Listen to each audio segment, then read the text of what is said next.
생명의 생가 이용훈 목사입니다. 오늘은 11월 20일 월요일이죠. 여전히 지구촌 곳곳에서 험악한 일들이 많이 일어나고 있는 가운데 무엇보다도 전쟁에 대한 소식입니다. 누가 무엇을 위해서 이 끔찍한 전쟁을 시작했습니까? 오늘도 무수한 이제 사람들이 전쟁의 포화 속에서 죽어가고 있죠. 전쟁은 죄악입니다. 정말로 많은 희생자들, 죽어가는 자들, 그 누구도 책임이 없다 하죠. 이 땅에 이 험악하고 악한 사탄의 세력에 의해서 이제 이어지고 있는 전쟁이 멈춰지기를 하나님께 구하고, 또한 이 전쟁이 멈춰짐으로 인해서 다시는 이런 일이 발생하지 않도록 하나님이 공의로운 세상을 만들어 주셔야만 하겠습니다. 이 일에 성도들의 책임이 크죠. 그래서 성도들이 많이 기도합니다.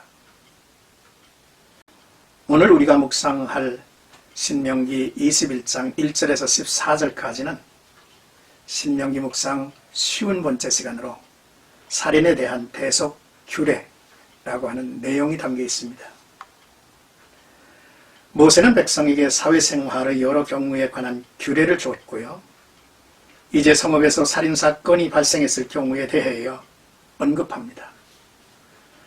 고의적 살인자는 그의 상당한 보응을 받음으로써 반드시 하나님의 공의를 만족시켜야만 했죠.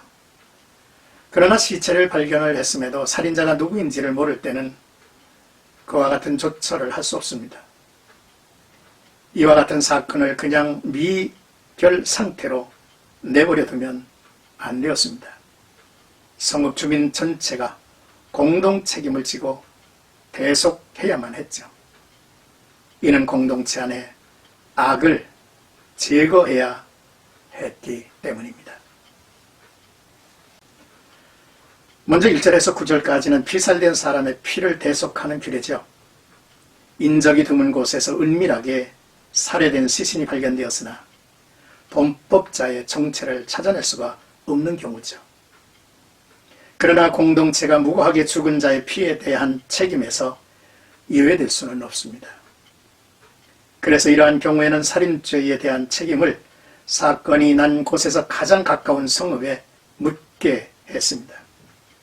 이때 해당 성읍의 장로들은 흠없는 암송아지를 취하여 거룩한 장소에서 암송아지의 목을 꺾고 제사장들의 입회하에 대속 제물을 드리게 했죠.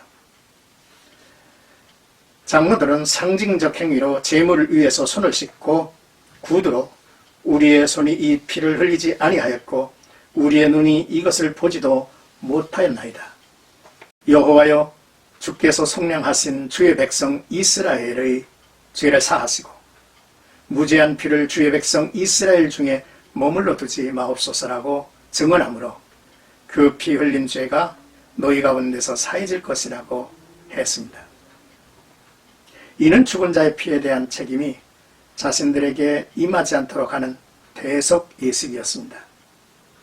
한편 암송아지 목을 꺾고 죽이는 것을 통해서 범인이 치러야 할 엄중한 징벌이 무엇임을 교훈하고 있습니다. 이 규례는 전체적으로 하나님의 허락하신 새로운 땅에서 자기 자신과 자신의 주변에서 이 같은 범죄행위가 생기지 않도록 하는 규례이죠. 하나님은 무고히 흘린 피의 호소를 외면치 않으시고요. 이 같은 악을 그대로 간과하시는 않으시는 분이라고 하는 사실을 깨닫게 합니다. 이제 10절에서 14절까지는 여자 포로를 아내로 맞이하는 규례에 대한 이야기죠. 하나님께서 진멸하라고 한 가나안 7족속 외에 전쟁 중에 포로로 잡은 이방 여인을 아내로 삼고 싶다면 다음의 규례를 따라야 했죠. 자신의 집으로 데려와 먼저 이방의 죄된 처지에서 벗어나게 합니다. 그리고 머리를 밀고 손톱을 베어버려 이방의 풍습을 버리게 했죠. 그리고 난 후에 포로의 옷을 벗겨 더 이상 이방인이 아니고 이스라엘의 백성으로 신분을 바꿔주게 했습니다. 이때 1개월간 애곡하여 이전 이방인으로서의 삶과는 단절하고 새 출발하라고 하는 정결 예식을 꼭 거치게 했습니다. 또한 이렇게 이방의 여인을 아내로 맞이한 후에는 그 여인을 아내로 취하였으니 그 책임으로 그 여인을 노예와 같이 돈을 주고 팔지 말아야 하고 종으로 여기지 말라고 했습니다. 하나님께서 이 같은 규례를 명하신 것은 이방 여인으로 하여금 과거의 풍습을 청산하고 속히 이스라엘 공동체에 적용할 수 있도록 하기 위함이었습니다. 그리고 이스라엘 공동체가 이방인들의 관습에 오염되어 이스라엘의 순수성과 여호와의 신앙을 약화시킬 위험성을 제거하기 위함이었습니다. 그리고 이방 여인으로 고향이나 가족을 떠난 슬픔을 정리하고 자신의 앞날 특히 결혼에 관해 준비할 수 있는 시간적 여유를 주는 조처였죠. 그리고 이방 여인의 인권이 무시당하지 않고 보호받도록 긍휼을 베푸는 규례였습니다. 사랑하는 생가가족 여러분, 우리와 직접적 관계가 없는 범죄들이 우리 가운데 묻혀있고 머물지 않도록 노력해야 합니다. 나와는 상관이 없다고 방치하면 그 죄악에 따른 하나님의 진노, 그 그늘에 우리가 머무는 것임을 알아야 합니다. 이방의 문화나 거짓에 빠진 이들에게 어떻게 손을 내밀어 줘야 하는지를 찾아야 합니다. 그들이 주 안에서 거듭나 새로운 피조물이 되도록 인도하는 일에 성도들은 관심을 가져야만 하죠.